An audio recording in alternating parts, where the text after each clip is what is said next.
Hey, Alice. Thanks for earlier. We hadn't seen each other in 17 years. Hi, Jack. What can I do for you? You told me you'd rather marry a younger back then.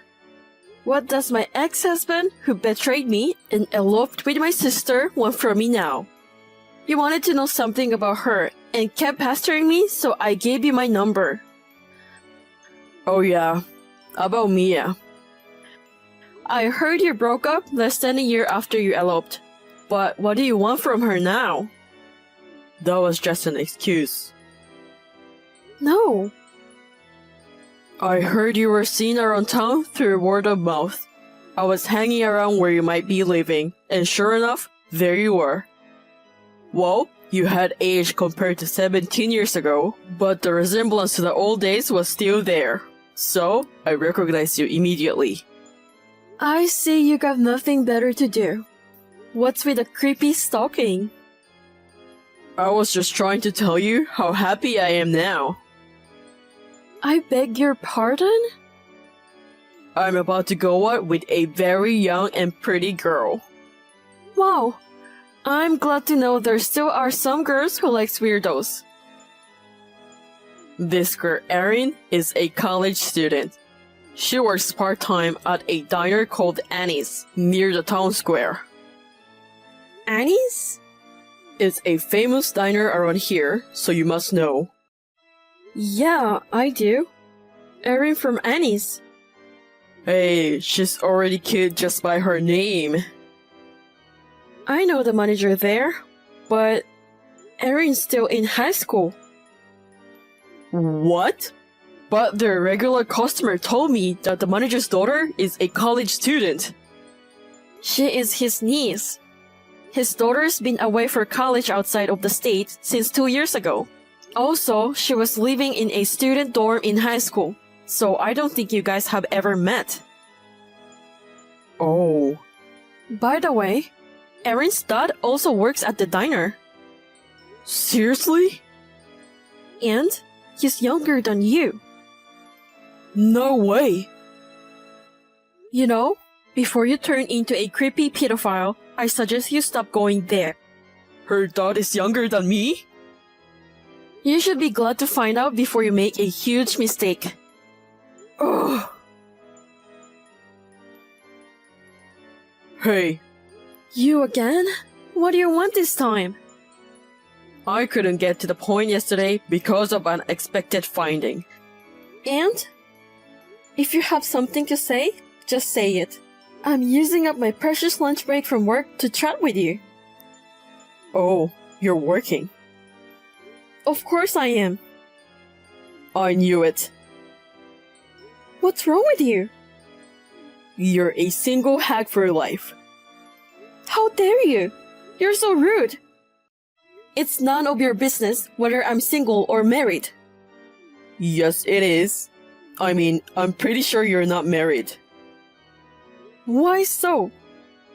Because the guy who told me about you said you seem to be living alone in a studio apartment. Does that mean you know where I live? Well, yeah. What the heck has been going on since yesterday? You lied to me to get my number. It was a failure, but you brag about dating a younger girl. I thought you just wanted to brag about how happy you were, but you're still pestering me. It's been 17 years since our divorce. What the heck do you want? Well, I thought I'd end it yesterday too, after all the embarrassment. But this morning, I realized something. What? I mean, you're still single. Does that mean you're still hung up on me? Oh, Jesus. Is it pathetic to still have feelings for someone who betrayed me after 17 years? Are you sure? Then why are you still working? Women work regardless of being single or married nowadays.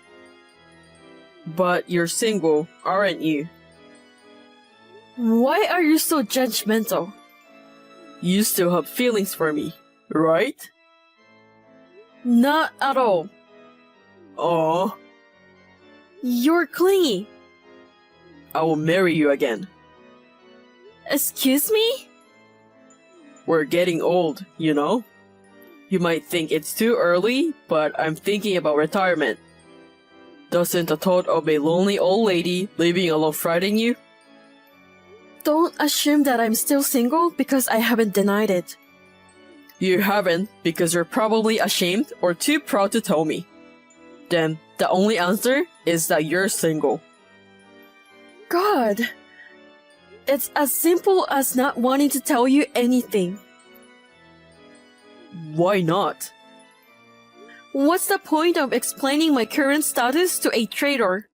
But, since it seems to be even more of a problem if I don't tell you, I'll tell you as much as I can about my 17 years. Okay. Well, look at this first. A photo. What's this? Why are you wearing a gown? It's my college graduation photo. Wait, you're a high school grad, just like me. I enrolled in a college after our divorce. I wanted to study more. That's kind of lame, isn't it? You went to college after I left you? What I did after you left me is none of your business. Thanks to that, I found my calling and was able to apply it to my current job. And most importantly, I met my husband. Oh, come on, you don't have one. Here's the next one. A photo. What are these? Our wedding rings. No. The design of these rings is clearly different from the ones we had, so you understand that they were purchased on a different occasion, right? Are you serious? Look at this next. Photo. This is my husband and our boy. No way. I don't want to give away their identity, so it's the one taken from the site a few years ago. As you can see, I've already remarried, and we have a child. I have a good relationship with my in-laws too. You're really married. Yep, I love my life now. Then, why do you have a studio apartment? Is it a secret affair pad where you bring different men behind your husband's back?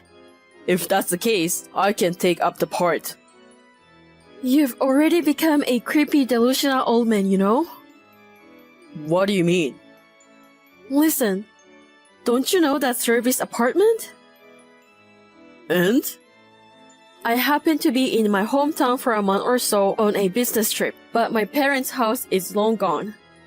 I thought it would be more convenient to stay in a service apartment than in a hotel so I can cook for myself. I decided to stay there after consulting with my work. A business trip? Yes, this is the end of the story of my 17 years. That's all you need to know. Yeah, but... Conclusion, you have already exited my life story. Wait. So long.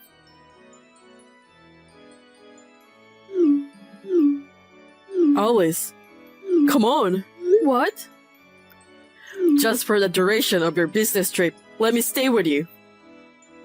What the heck? I got no place to live. Let me stay. I will please you at night in return. That's gross. My business trip ended the day before yesterday, and I'm already back home. There's no one in that room right now. Oh shoot. You said the trip was for a month. Right, the month ended 2 days ago. Oh, seriously?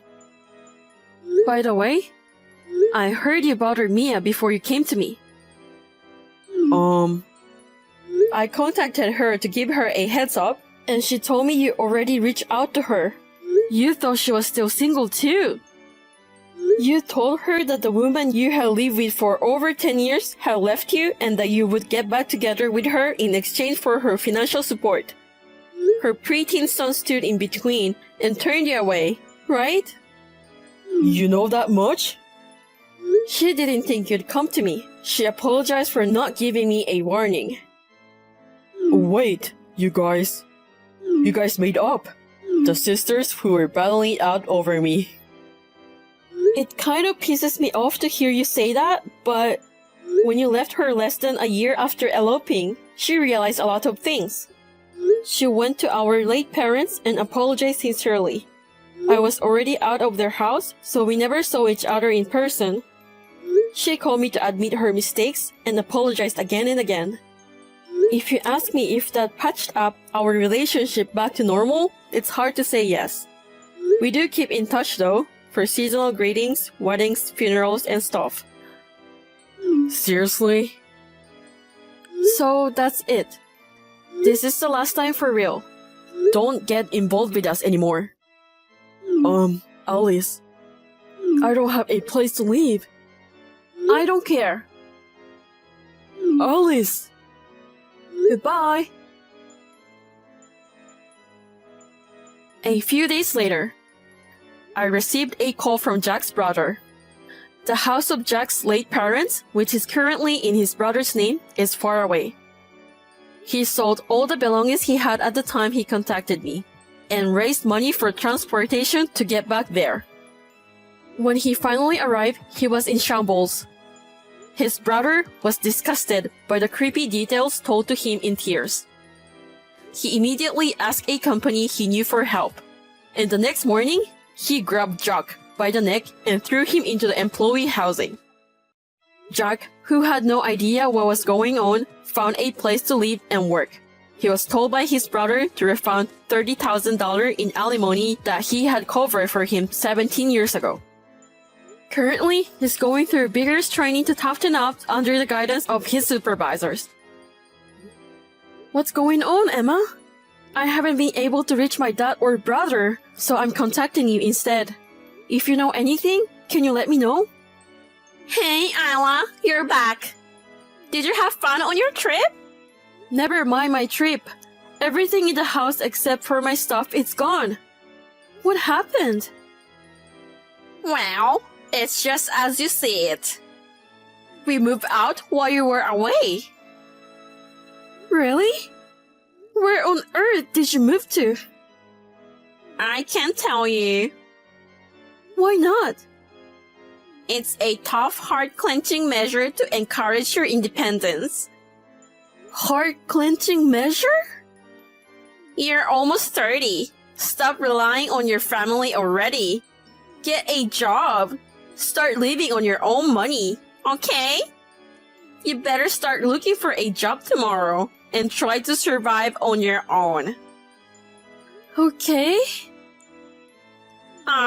By the sound of it, I'm not sure you realize the seriousness yet. You know, it's already been 5 years since your mother passed away. Your father, Sean, and I have no intention of taking care of you at all. I very well know that, but... Oh, you sound so confident. Well, it's better than you cling to us. The lease expires in 3 months there. I've already taken care of the termination of the lease, so you'll have to find a place to live and move out in the meantime. I got it. Then, can I ask you one last thing? What is it? I don't work for a company, but I do have a job. Oh, please. I've been putting some money in the house, but I don't have to do so anymore, right? You don't need to try and make yourself look good at this point. Please do as you wish. All 3 of us will be changing our phone numbers and email addresses. You won't be able to contact us. Sure. So this is your reaction. Wow. I hope you understand what it means to be cut off from your family from now on.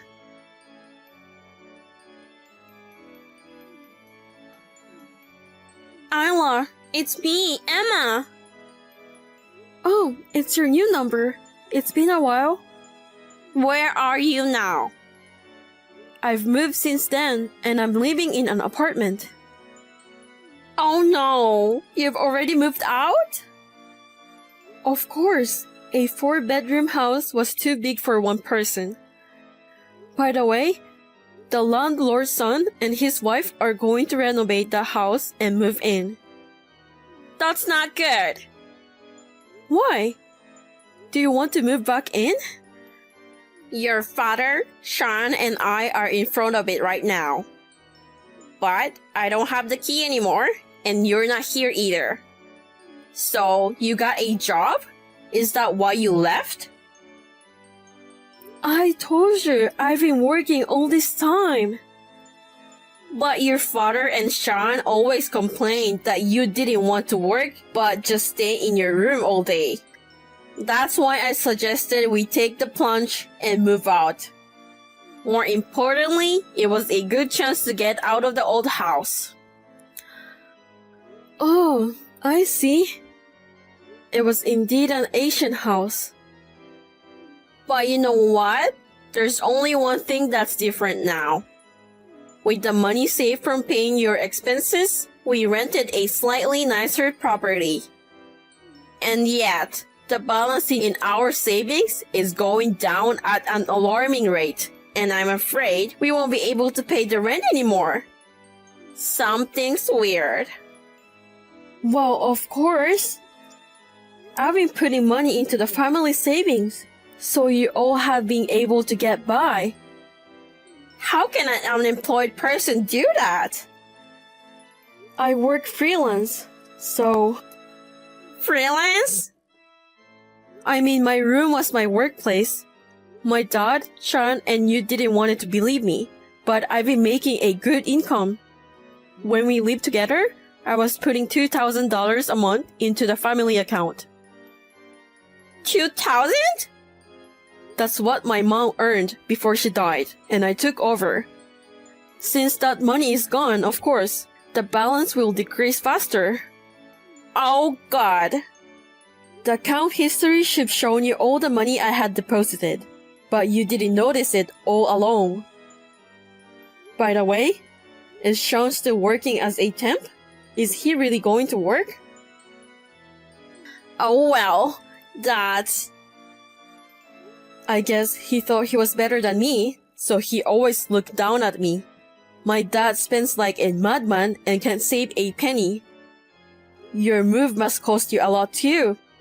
With my brother's meager income and my dad's social security, I'm sure you'll be in red from now on.